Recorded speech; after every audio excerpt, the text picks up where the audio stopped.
In part writing assignment number 2, this is almost the exact opposite of part writing assignment number 1. Remember that in part writing assignment number 1, amongst the soprano, alto, tenor, we were trying to use the common tone. Because first of all, you try to be a common tone. If you can't be a common tone, then you move by step.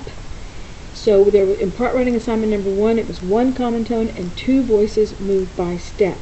In part writing assignment number 2, we are not going to have any common tones. We are not going to exploit or engage the use of any common tones. Instead, all 3 voices, soprano, alto, tenor, are going to move in similar motion. Either they're all 3 moving up or they're all 3 moving down to the closest member of the next chord. So let's look at our measure 1.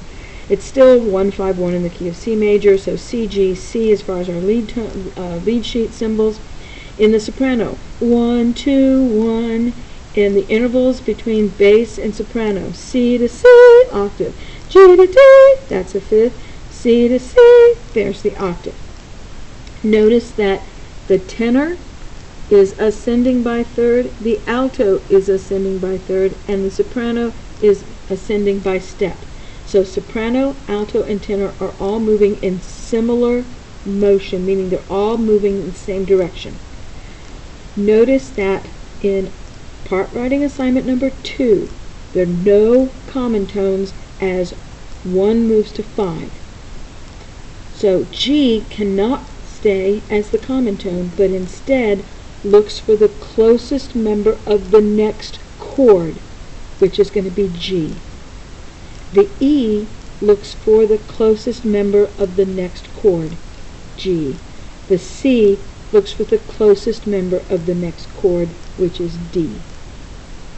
So soprano, alto, and tenor all moved in similar motion. They all were ascending to the closest member of the next chord.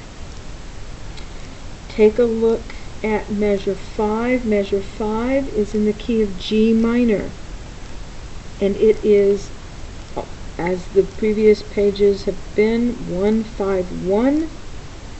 So this is G minor to D major to G minor. G, B flat and D, D, F sharp, A, back to G, B flat, D. G, B flat, D, G, D, D, F sharp, A, G, B flat, D, G. Notice that the tenor ascends, the alto ascends, and the soprano ascends. The tenor the tenor B flat moves up to D, the alto D moves up to F sharp, and the soprano G moves up to A. And then they use the same method in reverse to return to 1 chord. All 3 voices, soprano, alto, tenor, were ascending. They move to the closest member of the next chord. That's the principle of part writing assignment number 2.